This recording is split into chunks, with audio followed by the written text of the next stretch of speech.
dari Indonesia. Oke, kita bisa melihat Presiden sedang beramah tamah dengan para pembalap yang sudah hadir. Ini pemandangan yang luar biasa sekali. Dan kehadiran para pembalap MotoGP di Jakarta sebelum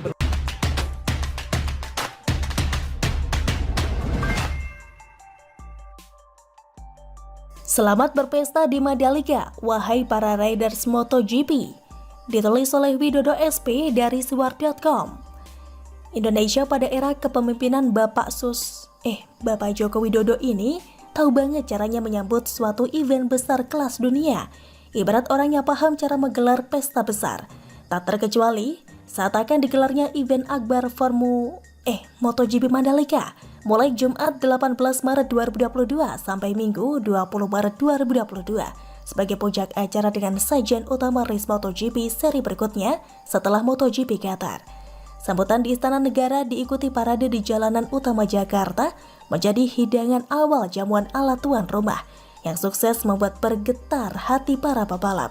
Labraga sebagai salah satu bintang utama bahkan langsung memamerkan acara sambutan dan parade motor gede itu yang bisa kita lihat di akun IG-nya.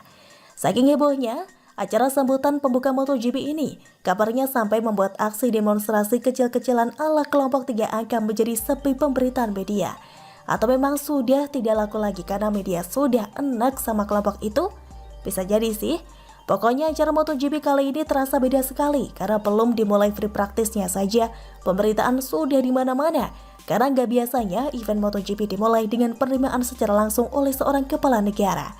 Acara yang akan dijamin tambah semarak karena tanpa disuruh, juga pastinya tanpa perlu membayar buat endorse.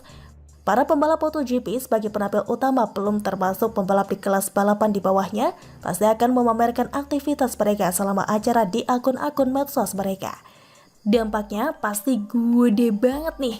Karena para pembalap itu pasti punya puluhan ribu hingga jutaan fans dari seluruh dunia yang akan mengikuti perkembangan unggahan story maupun status dari para pembalap itu. Lihat saja IG-nya Marquez yang diikuti sedikitnya 6 juta followers yang masih bisa bertambah selama MotoGP Mandalika digelar.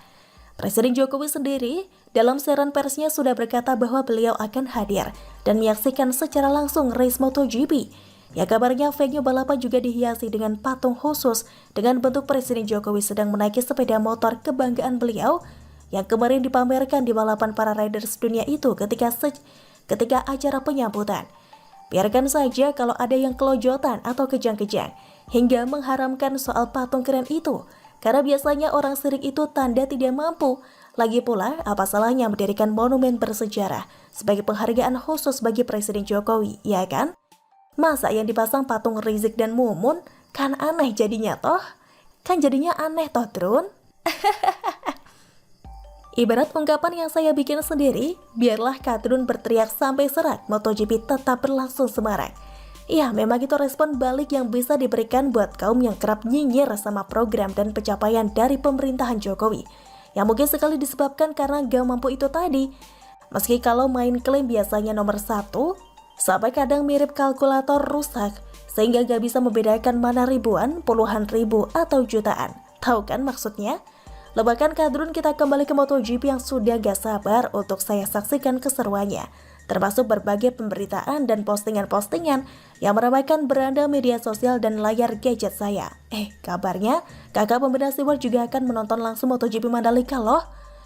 Mungkin sekalian berburu Kadrun di sana ya, yang kalau memungkinkan akan bersedia dicerahkan pikirannya, supaya kembali dapat berfungsi dengan normal dan berlaku sebagaimana manusia normal pada umumnya. Apakah ada yang mau nitip salam? Salam gaplok atau salam keplak juga kayaknya. Akhirnya kembali pada tujuan semula dan judul ulasan kali ini, saya mau ucapkan selamat berpesta di Mandalika. Terutama bagi Anda yang hadir secara langsung untuk memeriahkan MotoGP edisi khusus di tengah kasus Omicron yang masih merebak ini. Kita doakan agar tidak hujan setetes pun. Semoga acara lancar dan sukses. Kita harapkan pula agar selama balapan terjadi zero accident alias tanpa momen kecelakaan. Dan semua pembalap dapat tampil maksimal tanpa ada yang kena Omicron secara dadakan di lokasi balapan. Begitulah kura-kura. Bagaimana kalau menurut Anda?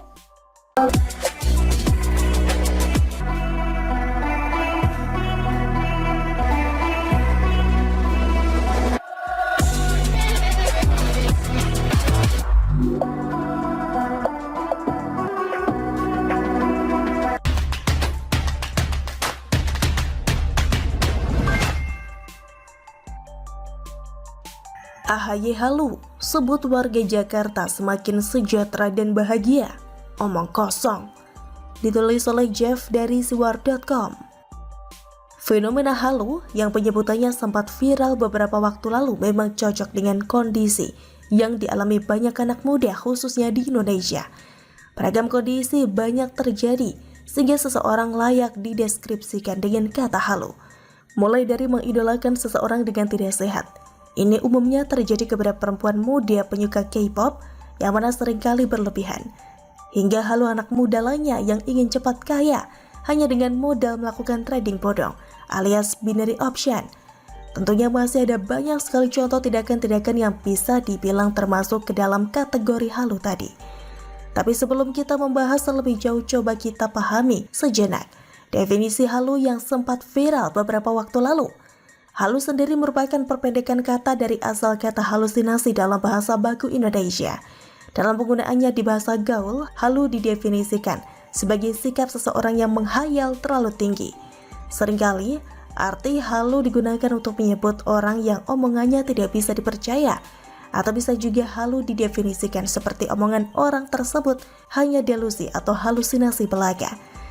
Setelah kita mencoba memahami arti dari halu, maka wajarlah kalau perasaan seperti ini kerap kali hinggap di kalangan anak muda, karena memang banyak sekali dari kita yang masih muda dan kurang pengalaman dalam hidup, masih seringkali bermimpi tinggi tapi tanpa berusaha maksimal, ingin hasil yang instan dan sebagainya.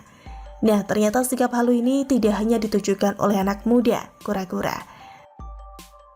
Ternyata halu juga banyak hinggap dalam sikap dan perkataan seorang politikus, bahkan orang-orang besar dan punya jabatan juga. Kita ambil contoh Gubernur DKI Jakarta, Anies, sebagai pemimpin Jakarta yang tidak menunjukkan kerja keras dan kerja cerdas. Ini dibuktikan dengan hasil kerjanya yang sangat minim sekali. Tapi itu bukanlah halu untuk seorang Anies. Halu yang ditujukan Anies adalah keinginan dan kepercayaan dirinya yang ingin menjadi presiden. Wah, itu sih sama seperti sebuah delusi atau halusinasi belaka saja ya. Kata berjawab gayung bersambut, ternyata sikap halu Anies ini dipuji dengan perkataan halu lainnya. Kali ini perkataan halu atau omong kosong keluar dari seorang ketua umum partai. Kita sebut saja dengan inisialnya AHY. Anda pasti sudah tahu beliau ketua umum partai mana ya? Pada tanggal 15 Maret 2022 lalu dalam sebuah acara pelantikan pengurus partai tingkat daerah, AHY turut mengundang Anies dan AHY memulai perkataan manisnya dalam sesi kata sambutan dengan menyebut Anies sebagai sahabat.